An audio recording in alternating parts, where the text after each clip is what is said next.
Hello students, today we are going to learn English class 7th 4.3 The Red-Headed League.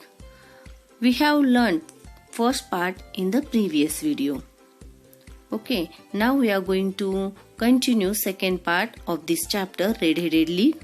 In the first part, Mr. Jabez Wilson had told his whole story to Sherlock Holmes and Mr. Watson. Now in the second part, we will see how Mr. Holmes and his team find out criminals. Okay, so let's see the story. Part 2, part 2, what happened next? Dr. Watson's account. Well, Watson, what do you think of it all? Asked Mr. Holmes after Mr. Wilson had left. Now here, who was Watson? Watson was Mr. Holmes' friend and also the narrator of this story. Okay, when the Wilson had left, then the Holmes asked to the Watson, what do you think of it? What do you think about this story? I make nothing of it, I answered frankly. Holmes sat silently for some time and then invited me to go out with him. We went to the square where the Mr. Wilson had his shop. Holmes observed the area carefully. There were many shops and offices in the square, and a bank just behind Mr. Wilson's shop. Holmes spent some time outside the shop and thumped upon the pavement 2 or 3 times. Finally, he knocked on Mr. Wilson's door. A young man opened the door. Mr. Holmes asked him the way to the Strand. The assistant answered the question and quickly closed the door. So in this way, Holmes sat very silently for some time, and then after that he invited Watson that we have to go one place, that square where the Mr. Wilson had his shop, and they both of them went there. Mr. Holmes and Watson went there. Holmes observed the area very carefully. There were many shops and offices in that area, and also he saw the bank just behind the Mr. Wilson's shop. Okay, they spent some time over there, and after spending time, Mr. Holmes, what he did, he thumped upon the pavement 2-3 times. Okay, here thumb means what? Hit, strike something very heavily. Okay, and after that he knocked the door of Mr. Wilson's that shop, and a young man opened the door. And who was that young man?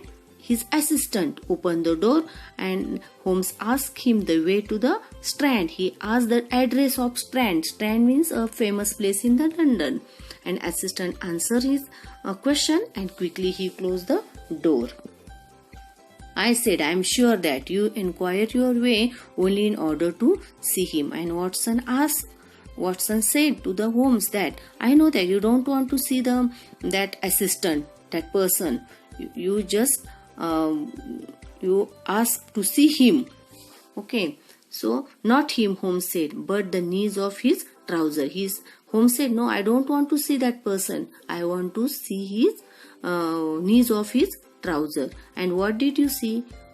What I expected to see. This matter of Wilson is very serious. Crime is being planned, but I hope that we can stop it.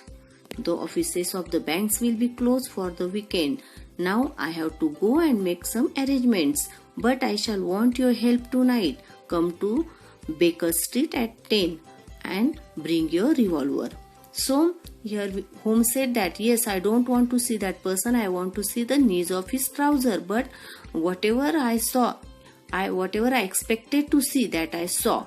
Okay, so this matter of this Wilson story is very serious and crime is being planned, and I hope that we can stop it, but we have to do some arrangement.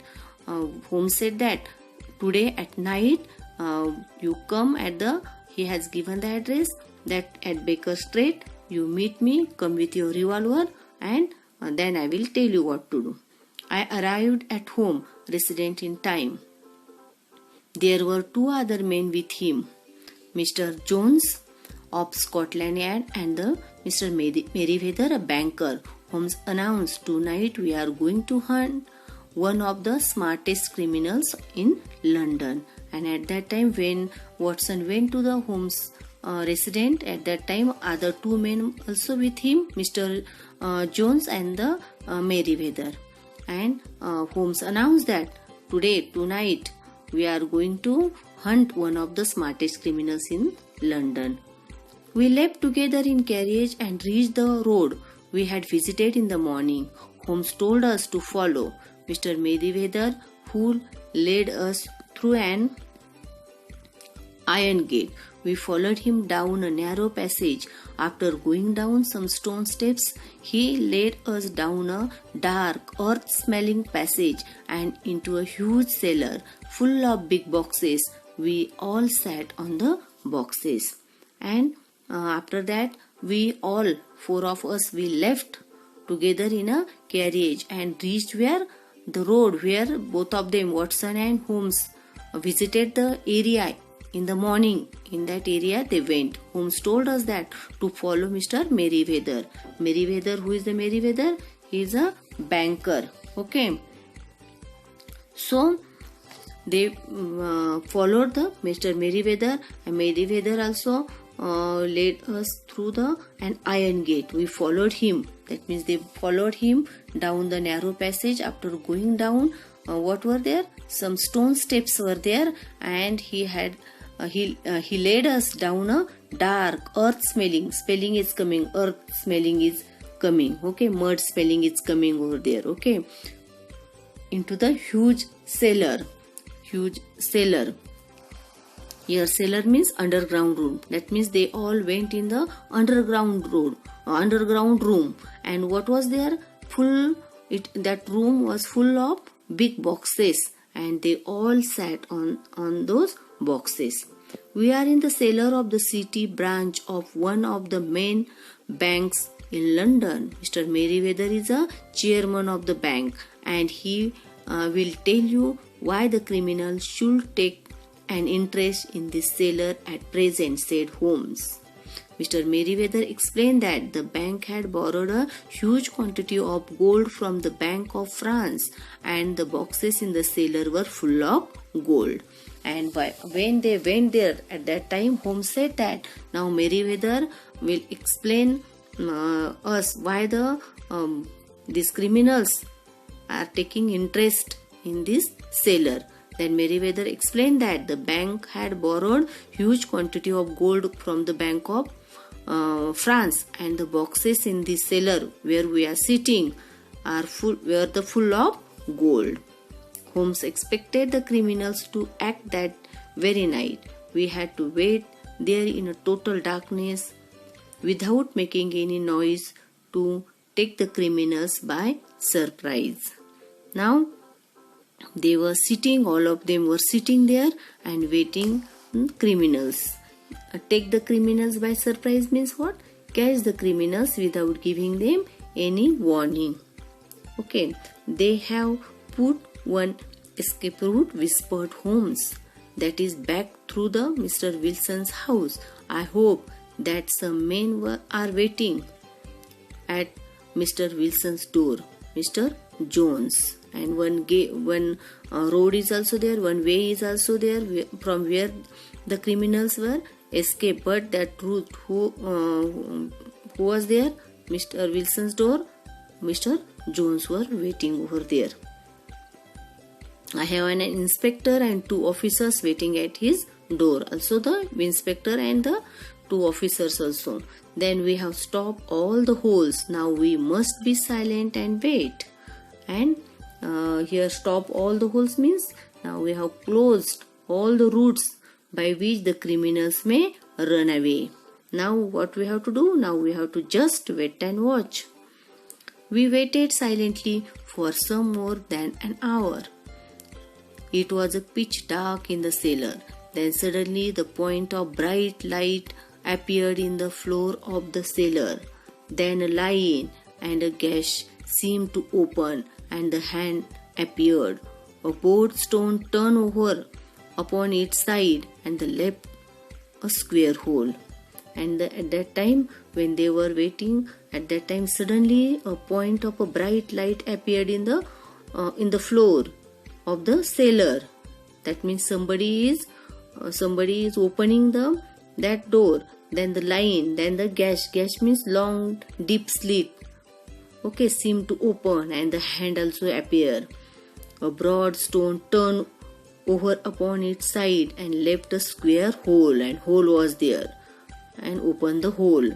A boyish face emerged. Boyish face means what? One young person. Face emerged.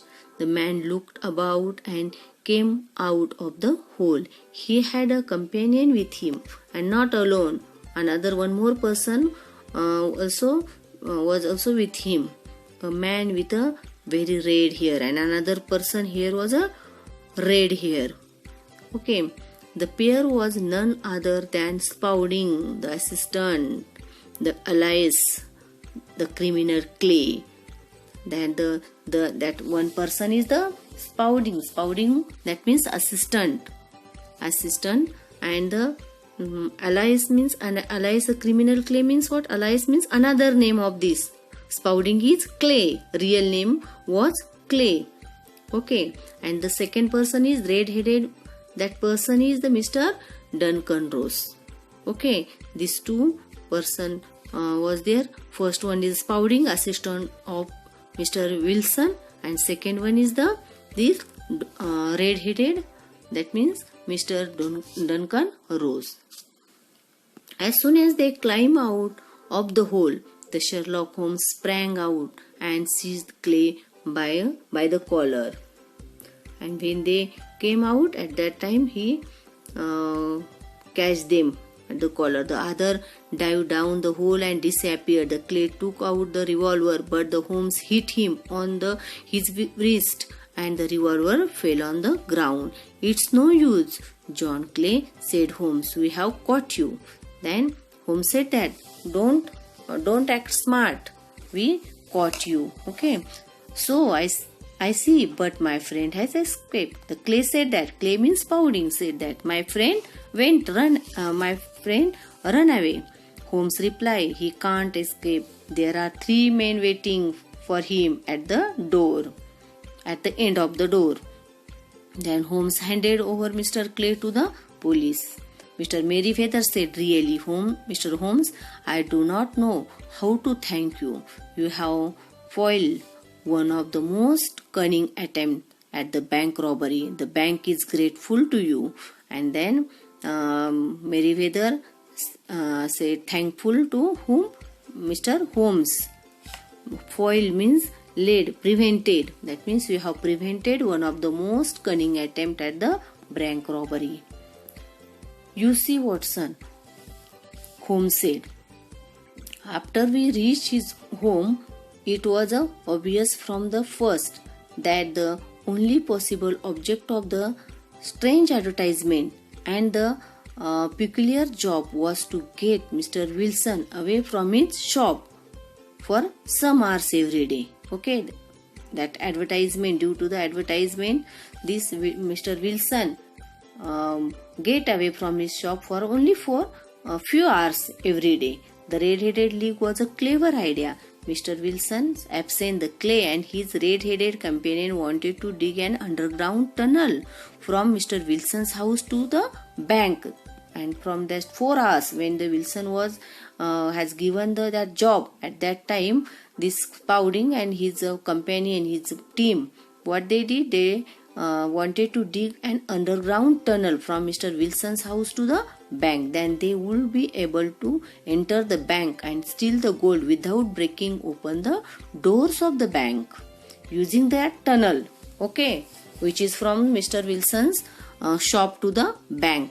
They have to use that tunnel. They enter the cellar. They plan to steal the gold and go back to Mr. Wilson's house again through the tunnel and then get away. Okay, this was their plan.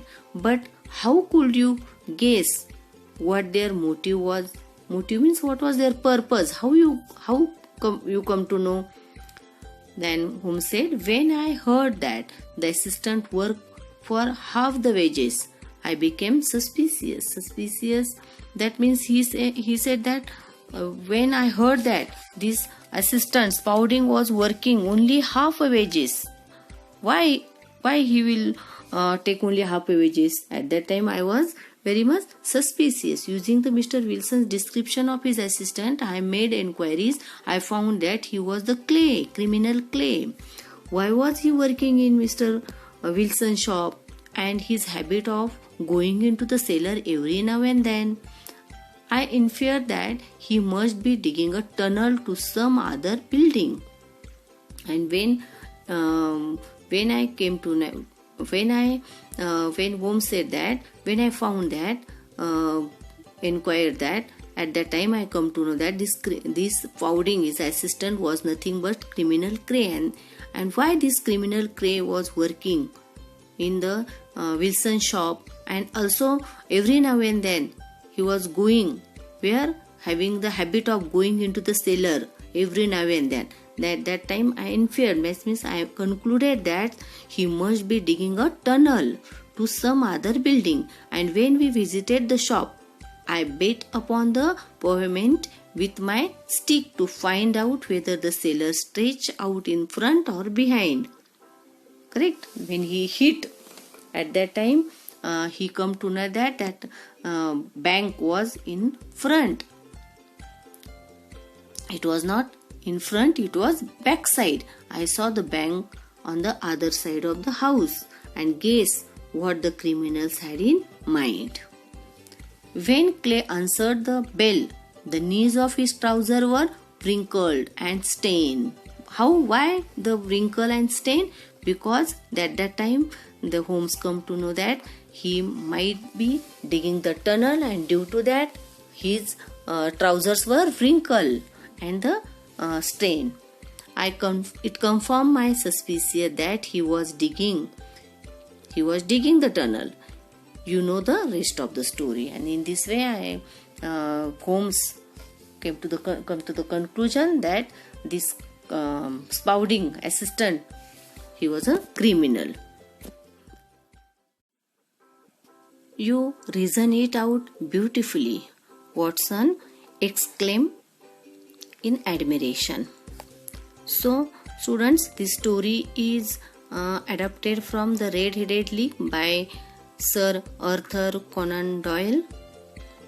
Hope, students, you understood the story.